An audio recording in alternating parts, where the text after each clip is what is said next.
Vamos a mirar en Efesios capítulo 2, del 1 al 10. Efesios 2, 1 al 10. Es el tratado de la gracia de Dios, que Pablo viene tratando desde la carta a los romanos, donde expresa toda la doctrina de la salvación.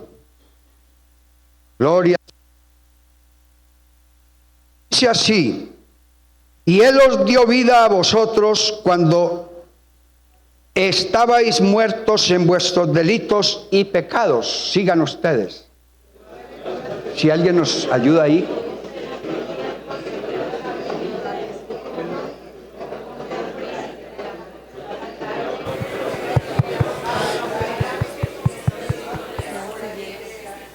Entre los cuales también vosotros todos vivimos en otro tiempo en los deseos de nuestra carne, haciendo la voluntad de la carne y de los pensamientos, y éramos por naturaleza hijos de ira, lo mismo que los demás. Pero Dios, que es rico en misericordia, por su gran amor con que nos amó, aun estando nosotros muertos en pecados, nos dio vida juntamente con Cristo. Por gracia sois salvos. y juntamente con Él nos resucitó, y asimismo nos hizo sentar en los lugares celestiales con Cristo Jesús, Para mostrar en los siglos venideros las abundantes riquezas de su gracia en su bondad para con nosotros en Cristo Jesús. porque por gracia sois salvos por medio de la fe, y esto no de vosotros, pues es don de Dios. No por obras, para que nadie se gloríe, Porque somos hechura suya, creados en Cristo Jesús, para buenas obras, las cuales Dios preparó de antemano para que anduviésemos en ellas. Gloria al Señor Jesús. Bueno, pueden sentarse, por favor.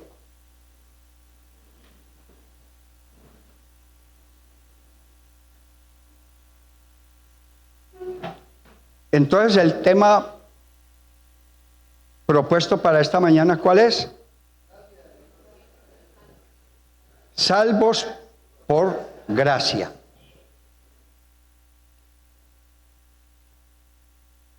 Hay una pregunta que está en el aire y que tal vez todos nosotros, sin excepción, alguna vez nos hemos hecho.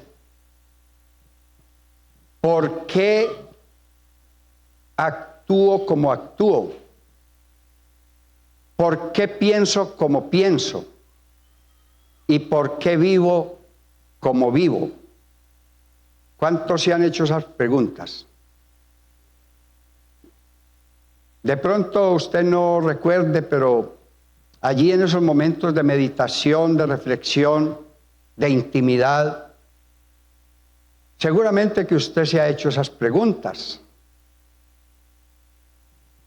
Y a veces hasta nosotros, cuando actuamos incorrectamente, porque se nos fue la mano, porque instintivamente tuvimos una reacción que no era lo que queríamos y que nos traiciona, como dicen algunos, me traicionó el inconsciente. Usted mismo se recrimina y dice, pero ¿por qué hice lo que hice? ¿Por qué actué como actué? ¿Qué me pasó? Bueno, vamos a ver dos puntos de vista en esta mañana. Una de parte de Sigmund Freud, que podríamos decir que es como una respuesta a esos interrogantes en forma secular o científica. Y lo que nos interesa a nosotros también, conocer lo que opina, lo que afirma la palabra de Dios. En algunas cosas hay afinidad, pero en otras no. Y más importante que lo que diga Sigmund Freud, el hombre que escribió su obra más importante, como es el psicoanálisis. Y es más importante que lo que diga Freud que lo que dice la palabra de Dios. Más importante porque Dios es el que ha creado al hombre. Sigmund Freud simplemente fue un científico que trató como de entender desde el punto de vista científico o psicológico los comportamientos, las reacciones humanas. Entonces vamos a iniciar con la opinión de Sigmund Freud en su obra El psicoanálisis.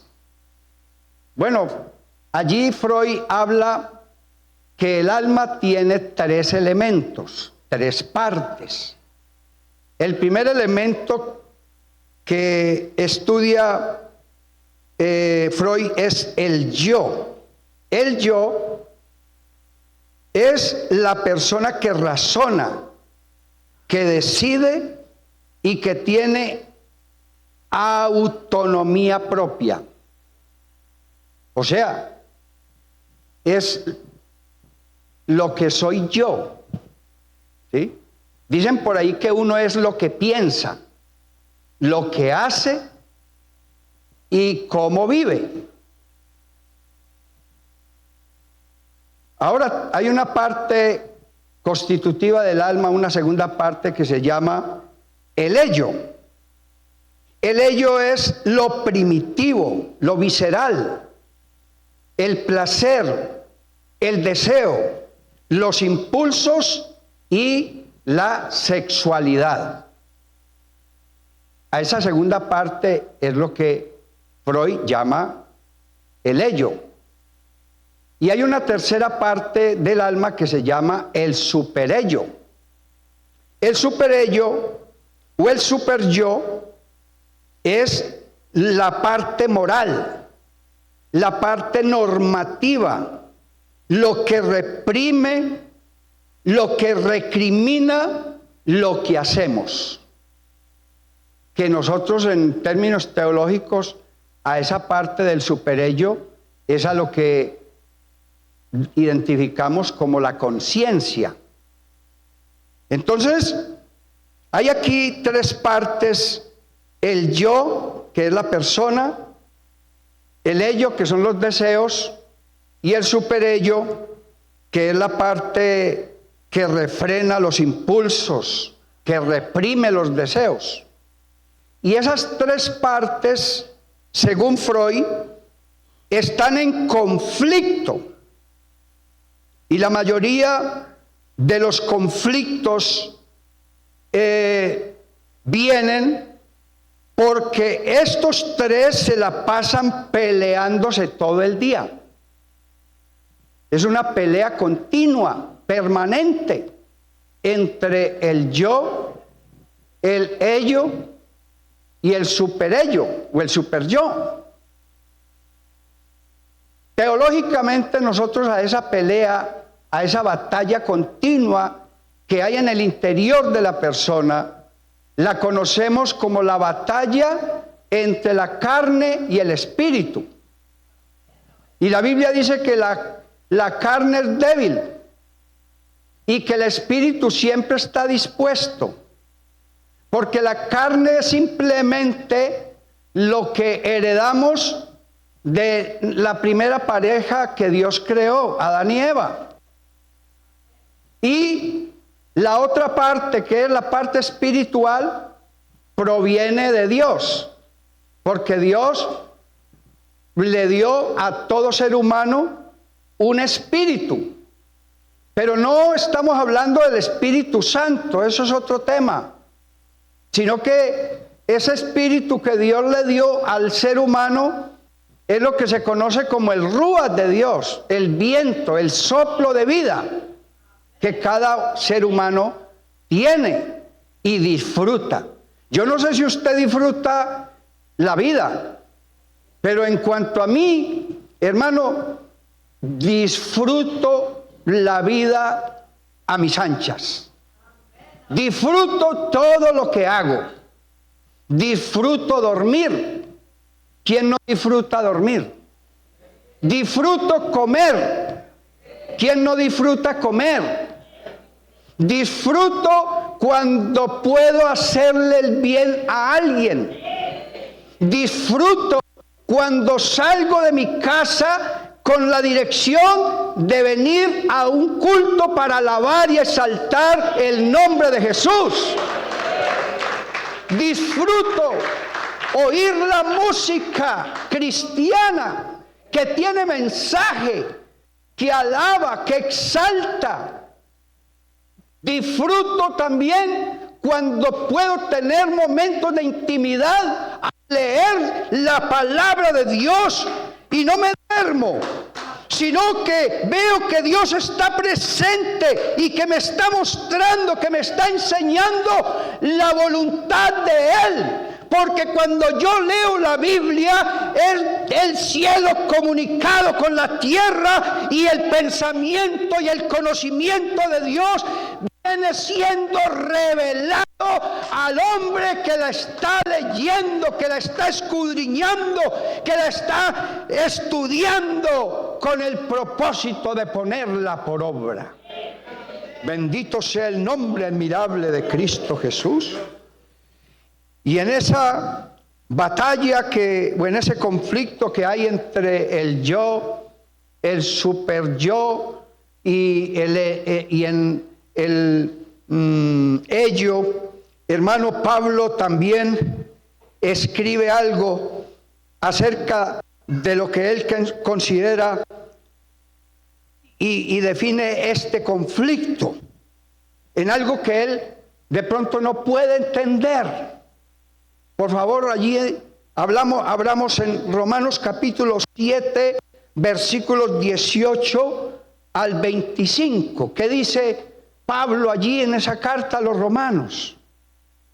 Gracias. Dice: yo sé que en mí, esto es, en mi carne, o sea, en mi yo, no mora el bien, porque el querer el bien está en mí,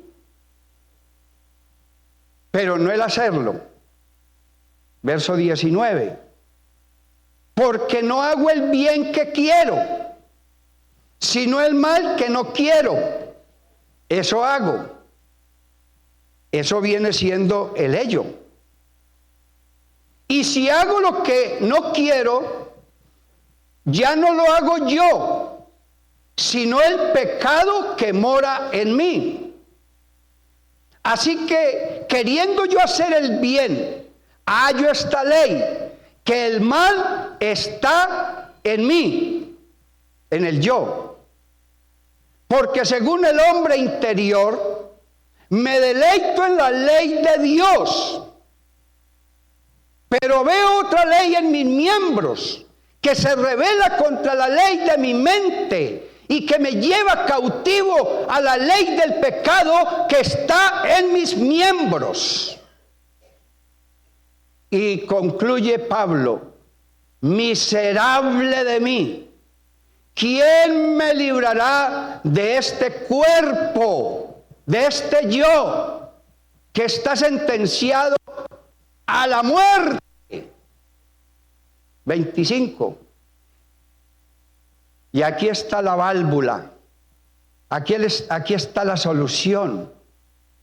Gracias a Dios por Jesucristo, nuestro Señor. Así que yo mismo con la mente sirvo a la ley de Dios, mas con la carne a la ley del pecado. Y el 26. Aleluya. Gloria al Señor. Bueno, dejemos hasta ahí entonces. Pablo encuentra algo inexplicable.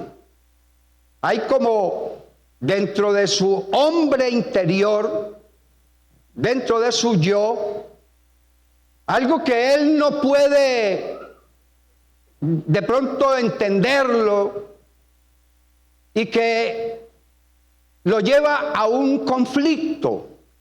Y todos, sin excepción, tenemos ese conflicto.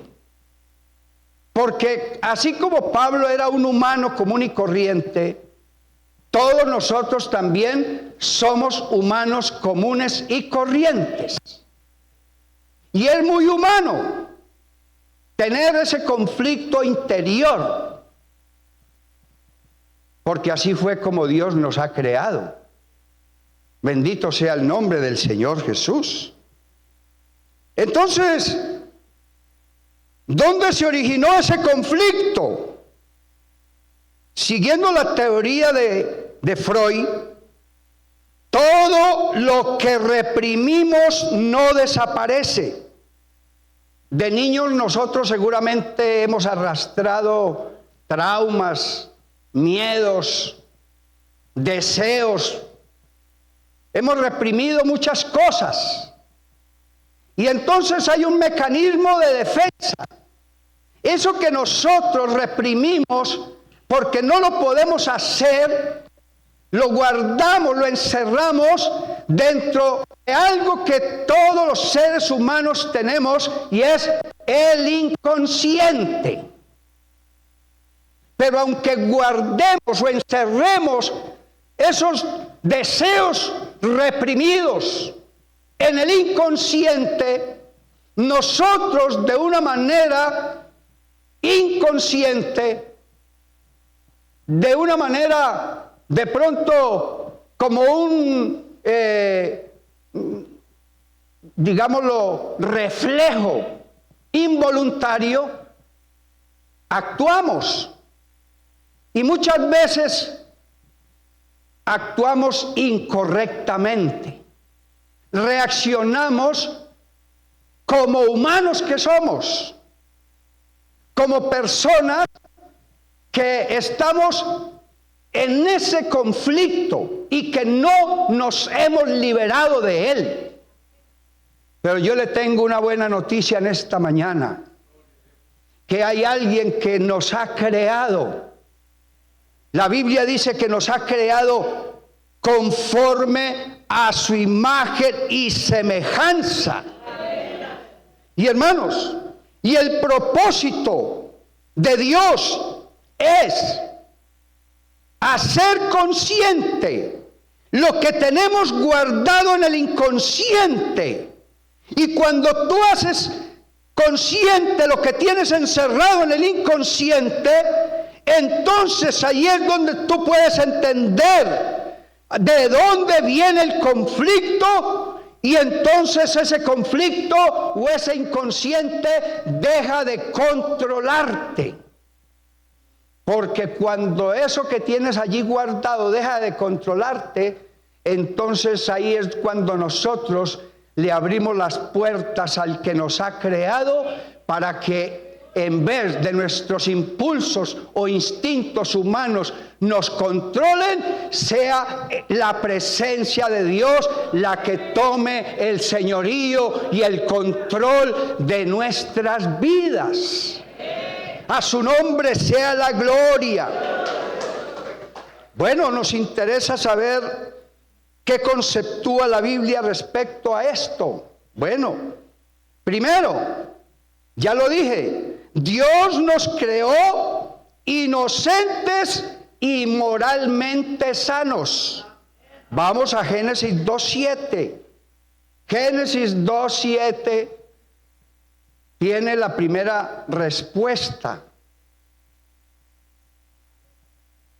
Entonces Jehová Dios formó al hombre, ¿de dónde?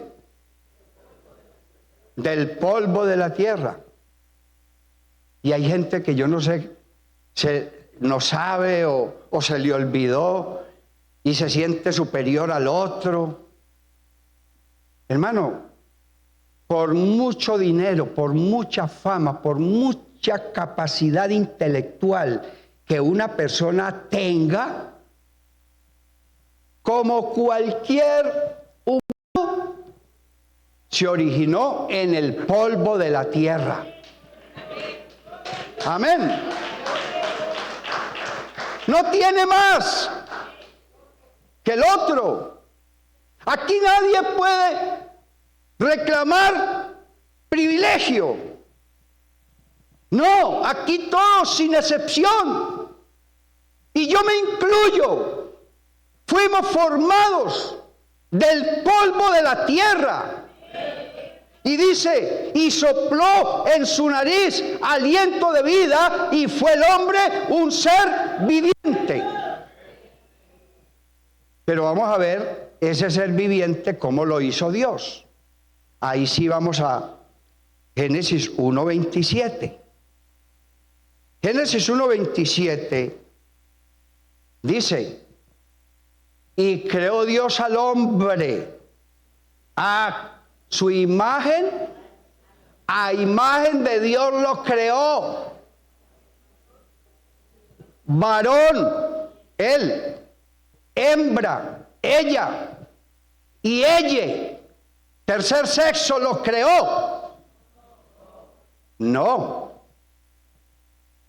Dios creó varones de pelo en pecho y creó mujeres. Cuando un hombre se quiere comportar como una mujer, hermano, está haciendo el ridículo.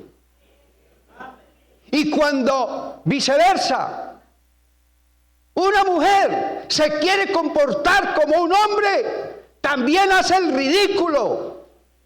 Porque eso no fue originalmente lo que Dios diseñó. Dios diseñó XX o XY, hombre o mujer, pero no ambos al mismo tiempo.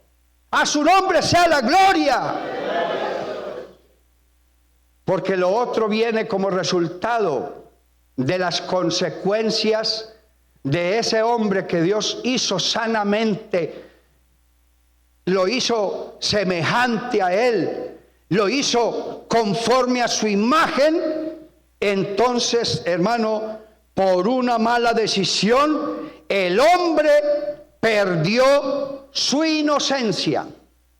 Cuando el hombre tomó esa mala decisión de no querer obedecer la voz de Dios, sino la voz de un extraño, ¿a quién se le ocurre, hermano? ¿A qué mujer se le ocurre ponerse a conversar con una serpiente? Cuando por naturaleza las mujeres son asustadizas. Cuando por naturaleza una mujer, hermano, si le corre a una cucaracha, si le corre a un ratón, ¿cómo no le iba a correr a una serpiente?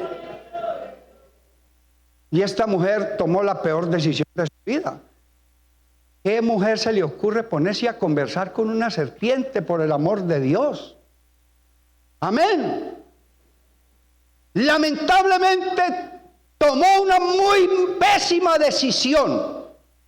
Y esa pésima decisión le hizo que perdiera primero su inocencia, pero también perdió la comunión con Dios, la semejanza con su Creador. Ahí apareció la culpa, la vergüenza, el miedo, el dolor y la muerte. Todas esas cosas aparecieron como consecuencia de haber elegido mal. Bendito sea el nombre del Señor Jesús. Entonces, debido a eso, toda la humanidad se corrompió. Vamos a Génesis capítulo 6, versículos 5 y 6. Génesis capítulo 6, versículos 5 y 6.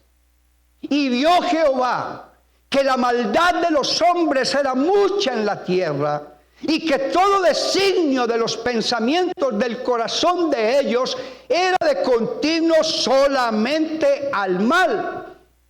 Verso 6. Y se arrepintió Jehová de haber hecho hombre en la tierra, y le dolió en su corazón. Hermano, Es como la sensación que le puede dar a una madre, y de pronto puede sonar muy cruel la analogía, la comparación, que esperando tener un bebé sano, un bebé, digámoslo, con todos los miembros de su cuerpo, y de pronto le sale ese bebé sin un brazo o sin un ojo, o le sale ciego. Hermano, eso yo creo que debía haber producido en esa madre una decepción, una frustración terrible. Yo esperaba un hijo sano, yo esperaba una criatura hermosa, una criatura perfecta, pero me salió imperfecto. ¿Qué pasó?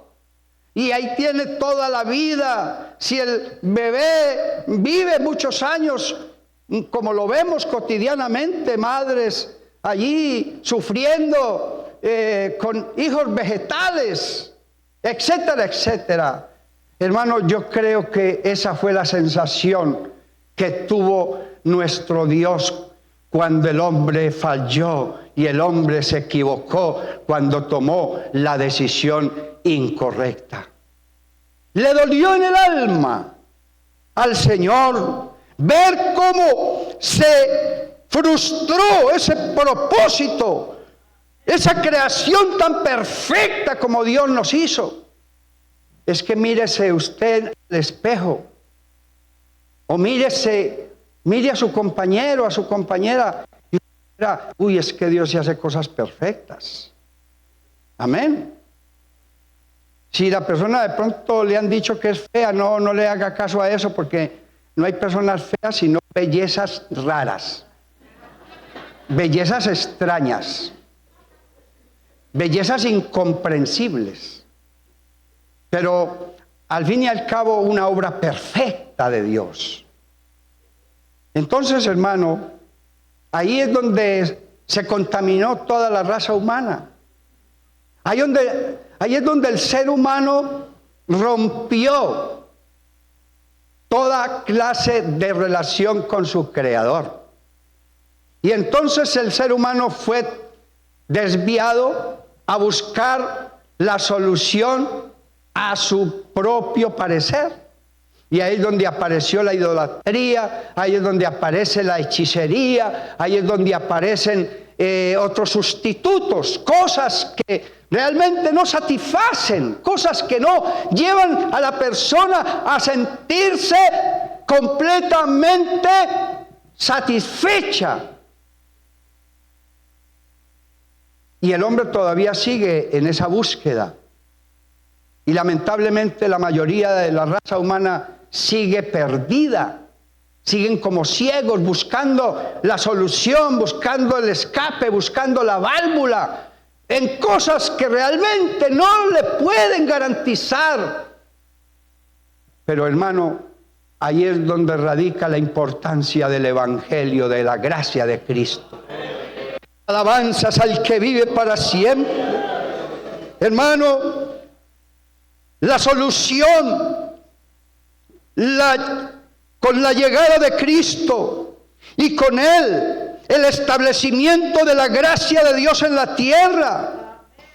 Entonces, como lo leímos aquí en Efesios capítulo 2, que somos salvos por gracia, en resumen allí nos dice que el Señor, aleluya, o que la gracia de Cristo regenera o transforma al hombre de un estado pecaminoso, llamado también estado primitivo o natural, a un estado nuevo llamado el hombre espiritual, el hombre renacido, el hombre que está otra vez en amistad con el que lo ha creado. Porque cuando una persona abraza por la fe la gracia de Cristo, se restaura todo tipo de relación que se había perdido. Y ahí es donde desaparecen los miedos. Ahí es donde desaparecen los traumas. Ahí es donde desaparecen los resentimientos. Ahí es donde desaparecen aquellas cosas que nos hacen vivir inseguros. Y desde el momento en que Cristo empieza a gobernar, a señorear en nuestra mente, en nuestros pensamientos, en nuestra forma de ser, en nuestra personalidad, en nuestro temperamento, entonces ahí es cuando podemos nosotros decir: con Cristo, aleluya, lo tengo todo. Para mí el vivir es Cristo y el morir es ganancia. Ya no le tenemos miedo a la muerte, porque, hermano, ya sabemos que todos tienen solución, inclusive la muerte, porque la solución de la muerte ya fue dada con la resurrección de Cristo. Y así como Cristo resucitó, nosotros también resucitaremos con Él. Y no solamente vamos a resucitar para seguir aquí, no, nosotros vamos a resucitar para estar con Él allí, porque seremos semejantes a Él. Alabanzas al que vive para siempre. Oh, hermano, en Efesios 2, verso 6, vamos a recordar, dice la palabra del Señor: y juntamente con Él nos resucitó, y asimismo nos hizo sentar en los lugares celestiales con Cristo Jesús. ¿Para qué? Para mostrar en los siglos venideros las abundantes riquezas de su gracia en su bondad para con nosotros en Cristo Jesús. Porque por gracia sois salvos por medio de la fe, y esto no de vosotros. O sea, la fe no es el resultado de simplemente haber sido creados o haber nacido físicamente. La fe salvadora es el resultado de oír la palabra de Dios, porque la fe viene por el oír y el oír por la palabra de Dios. Es pues la fe la certeza de lo que se espera y la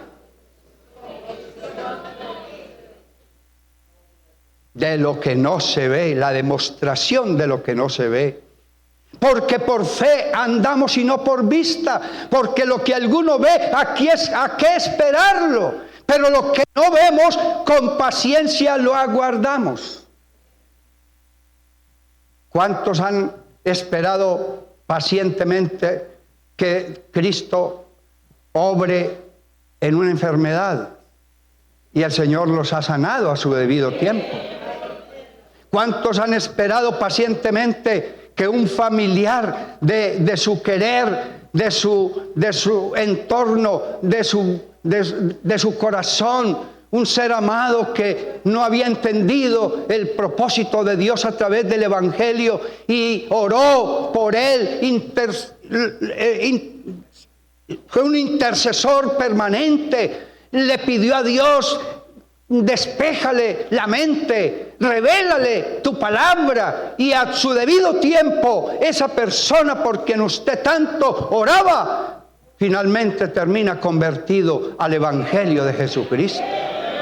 ¿Y cuántos de nosotros tenemos esa esperanza? Y la esperanza no avergüenza, que Cristo Jesús regresa por su iglesia muy pronto. Yo lo vivo esperando. Y así como Él se demoró mucho tiempo para que se cumpliese aquella promesa dada a través de los profetas, de la ley y de los salmos, el que estaba tantas veces anunciado y por tantos años que sería el Cristo, el ungido de Dios, vino, nació en un pesebre, tuvo un ministerio exitoso, donde demostró ser Dios manifestado en carne, y las mayores evidencias de que Él era el tantas veces anunciado por los profetas, la ley y de los salmos, resucitó muertos. enderezó personas encorvadas, multiplicó panes y peces, venció gigantes, estuvo con las personas más vulnerables de la sociedad, con las viudas, con los pecadores, con la gente vulnerable. Los exaltó por encima de los arrogantes religiosos del judaísmo, como fueron los doctores de la ley, los fariseos y los escribas. Y ellos tenían que reconocer: nunca hombre ha hablado así como este. Nadie ha podido reprender a los vientos y a la mar, porque cuando Él reprende a los vientos y la mar, le obedecen. Porque Él es el creador de ellos. La criatura obedeciendo a su creador. Y la mayor evidencia fue que Él había dicho: destruyan este templo y en 3 días lo voy a levantar. Pero ellos no entendieron ni pío. Ellos pensaban que Él estaba refiriéndose al templo de Salomón, al templo de Jerusalén. Y hasta le dijeron: 40 años nos demoramos, o se demoró el rey Salomón para levantar ese templo, y tú dices que lo vas a levantar en 3 días.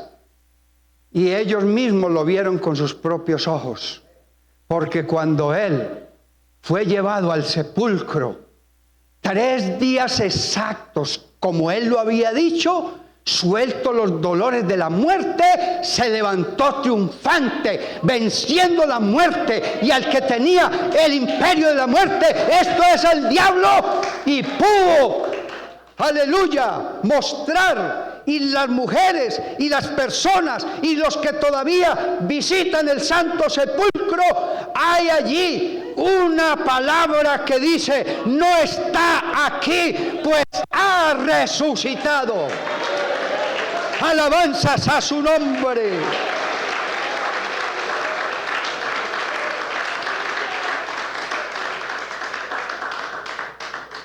Ahora en Cristo nosotros tenemos conciencia y raciocinio para hacer la mejor elección y tomar por el mejor camino. Sin lugar a dudas, de todos los caminos que se le ofrecen al hombre, la Biblia dice que hay caminos que parecen derechos, pero su fin, caminos de muerte. Pero hay un solo camino. Y uno de sus discípulos le dijo: no sabemos a dónde vas, tampoco conocemos el camino. Y Él le aclaró la mente y le dijo: yo soy el camino, la verdad y la vida. Nadie viene al Padre sino por mí. El único camino que puede llevar al hombre de una vida miserable, de una vida pecaminosa, a una vida nueva, a una vida excelente, a una vida digna, se llama el Evangelio de Jesucristo. Dele un aplauso fuerte a Él, por favor, hermano. Aleluya. Aleluya, aleluya, aleluya.